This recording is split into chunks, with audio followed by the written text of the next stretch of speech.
Exactly. All right. Good morning. 722. Let's go over to the CNMI now.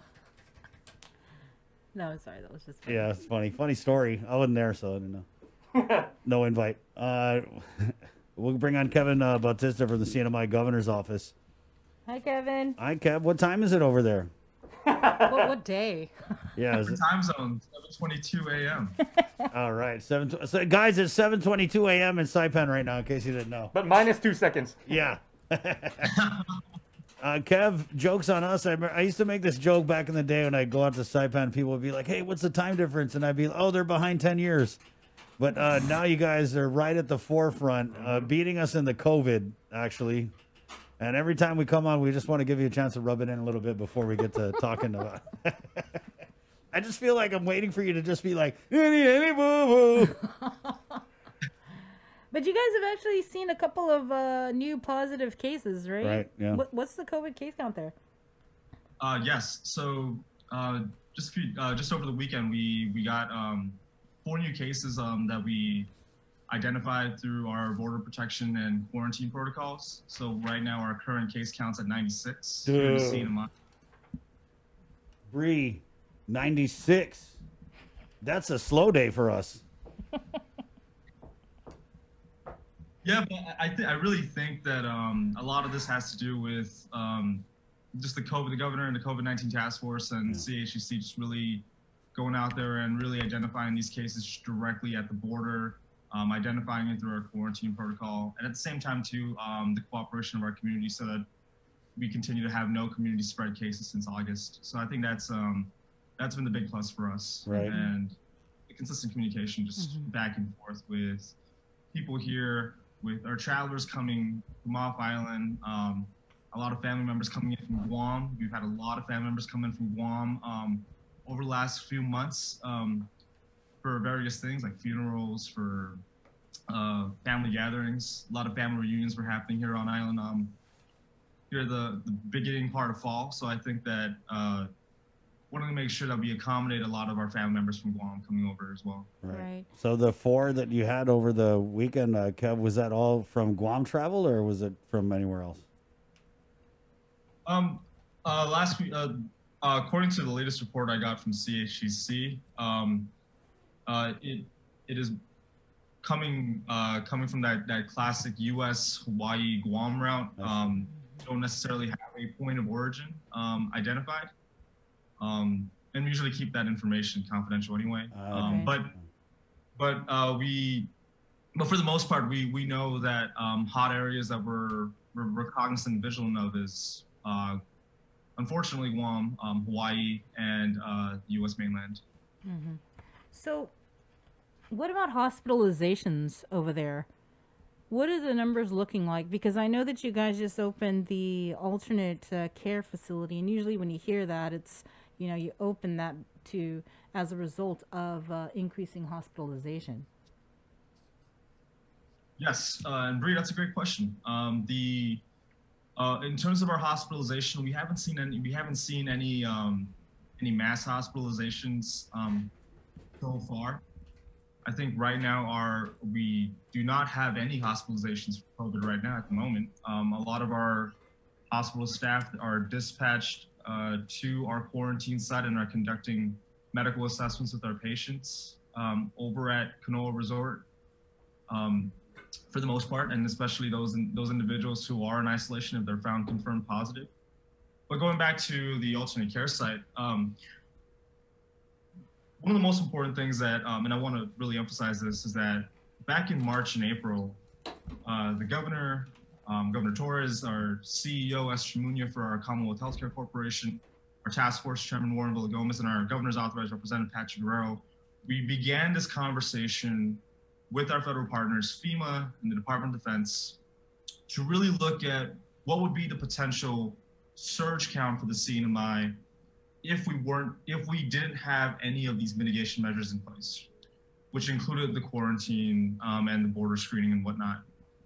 So one of the things that was recommended through CDC and FEMA was the establishment of the alternate care site. And I know that every state and territory had their plans for an alternate care site. For us, the most important thing that the governor and the CEO wanted to do was to be proactive from the onset and that included looking at the feasibility of and viability of what the alternate care site would look like and where it would be. And so we recently unveiled it this past week at Canoa Resort. It's a $13 million facility, federally funded, in partnership with FEMA, a lot of planning and effort and coordination with the Department of Defense medical personnel that was here in April. And it includes, and it's been built by a son of the Marianas, actually, Jesse Sablon from Helios Engineering Group. $13 million, which included construction and HVAC unit, backup generators, medical equipment, which includes ventilators, about 50 beds, hemodialysis machines, et cetera, and about 23,000 square feet of direct medical equipment that is modeled after an acute care model, and a power system for redundancy and everything else in between to ensure that we're ready for a surge should it happen. And a lot of the conversations this past week when we unveiled it was really honed in on the fact that, unfortunately, we have to be vigilant and cognizant of what's around us here in the CNMI.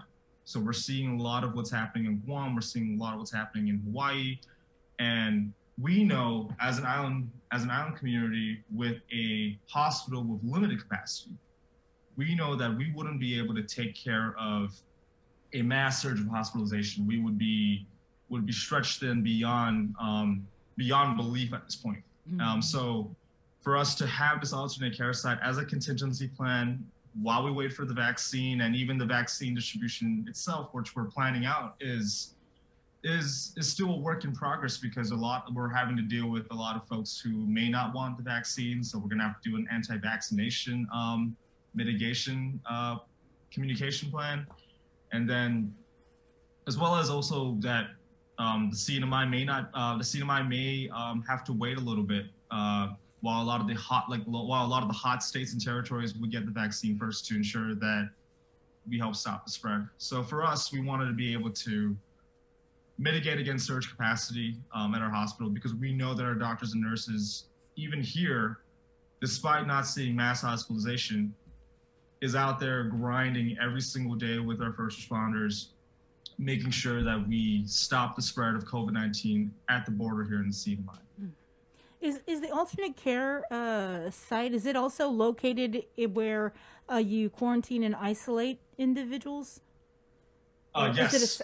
Okay. So that's a good question. So we're actually, our alternate care site is actually on separate parts of the current hotel facility. So the alternate care site occupies a courtyard area right by the lobby, which is blocked off. So it's been completely blocked off from the rest of the hotel. So you have the lobby on one side, and then on the courtyard you have the rest of the main part of the alternate care site, which is the administrative offices, hemodialysis units, ventilators, and everything that involves tertiary care. And then we have a bunch of other rooms within the hotel on the second, third, and fourth floor, away from the actually near the isolation unit, so that if there was an emergency that were to happen, it would be right there, and medical personnel would be able to be dispatched for any sort of emergency purposes. Mm-hmm. Is the quarantine facility also located in this resort? Yes, but I believe it's a different portion of the hotel. So we make sure the task force has really made sure that the hotel is split off between those who are quarantined and those who are isolated. So there's no cross contamination in terms of infection. Right. And the most important thing for us was making sure that passengers had that sense of comfort, knowing that they're going to be subject to that 5-day quarantine here in the CNMI, but at the end of the day, they know that they won't be cross-contaminated with an individual who has been confirmed positive for COVID-19 during their stay. And I think for the most part, it's been working. Mm-hmm. Could we talk about the economic recovery plan that I guess you guys are working on? Yes. So in terms of the economic recovery plan that the governor's leading with his Council of Economic Advisors, which encompasses a lot of feedback and individuals from different parts of the private sector. So we have large corporations and we have a number of small businesses. One of the biggest things for us was making sure that we safely reopen tourism. Looking at it right now, where our tourism, where we could reopen tourism, but at the same time too, we want to be able to give a sense of comfort to the community that while we're looking at bringing tourists in through a travel bubble concept with possibly South Korea and Japan, which is still a work in progress, is to give them that sense of comfort that while it's coming in, we'll be implementing these safe mitigation measures in place to ensure that there wouldn't be any sort of cross contaminations or any person violating a modified quarantine protocol, which we're still going back and forth with on. But I think the good thing is that there's a lot of buy-in right now. We know that as an island economy, just like Guam, we're heavily reliant on tourism. We can't rely on federal funds, CARES Act, HEROES Act, or any sort of stimulus package from the federal government forever. And I think the biggest thing for us is we want to continue to really give life back to our businesses. The good thing now is that because of a lot of the proactive measures that the governor has put in, a lot of our businesses are open right now. And they're really appreciative of that. And I think that just speaks to the cooperation of the community here. Mm-hmm. But at the same time, too, we want to be able to give more back. And we want to be able to ensure that they have a market base where they got beyond local consumers, they have foreign consumers that are heavy spenders from our Korean, Japanese, and Japanese markets. And then eventually when the pandemic is done, bring back our Chinese market as well.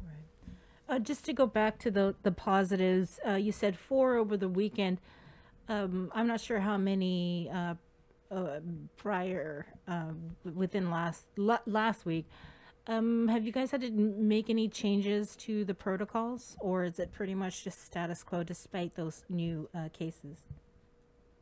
The protocols have been pretty consistent since August. We've had to modify it a little bit. So for essential workers, for example, it's actually a modified quarantine protocol.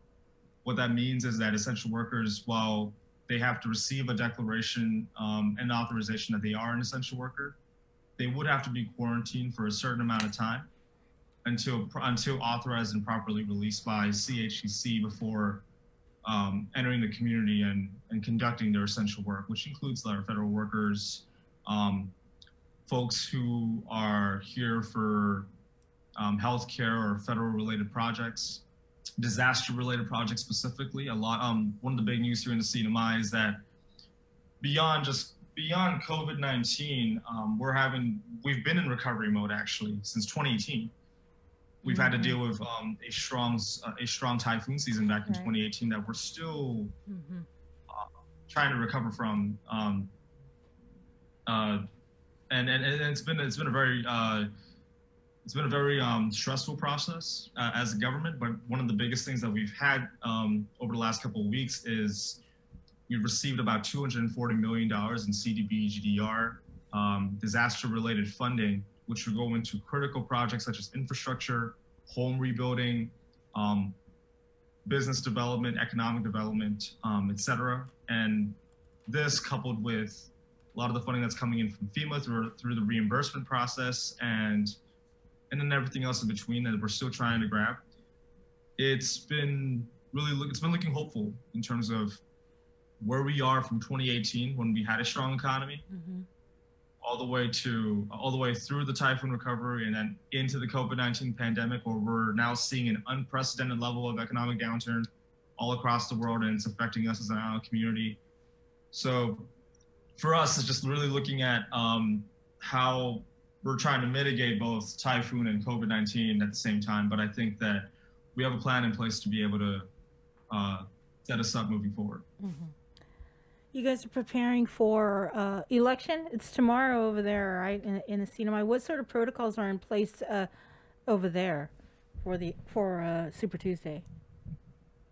For sure. I think Election Day COVID-19 mitigation practices are going to be pretty universal across states and territories. Constant and consistent disinfection, social distancing. I myself did early voting just on Saturday with my family.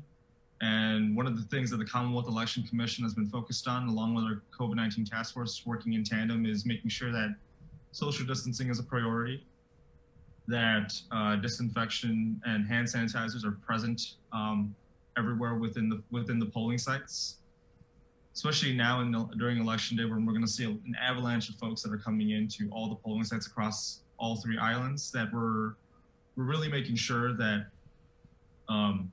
that the polling sites are well maintained, are looked after, are disinfected consistently, and are also able to have that direct communication with the COVID-19 task force should anything out of the ordinary come out. So I think for us, we're pretty prepared. I think the election commission has been really working in close tandem with the governor and CHEC and the COVID-19 task force to ensure a smooth election process. And for the most part, it's been pretty good so far on early voting. Okay. So are you anticipating voter turnout to be minimal or high voter turnout? Yeah, so for us, just like in Guam, it's a midterm election season. Obviously, turnout's gonna be a little less than what you normally see on a gubernatorial general election. So,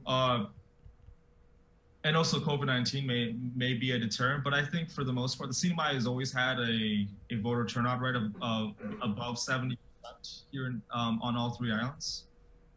And I think for us, the focus that the governor has been really harping on is just getting people out there to vote, exercising their right to vote. It's a cornerstone of our democracy, and the governor just voted on Saturday as well, and he's out there communicating with constituents and and through the appropriate government agencies to ensure that people go out there, have the time to go out and vote, and to vote safely within a pandemic setting.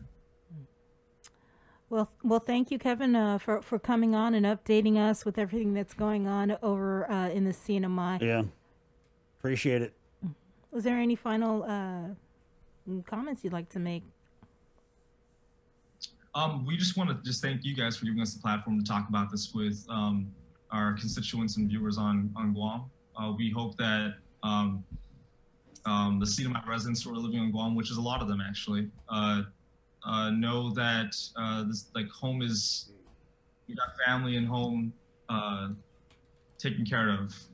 They're safe, and we look forward to seeing a lot of our residents living in Guam to come back home when they're ready, as the governor likes to say, and to keep safe. I recently just found out that I had a family member. I had several family members living in Dededo who contracted COVID actually about a month ago.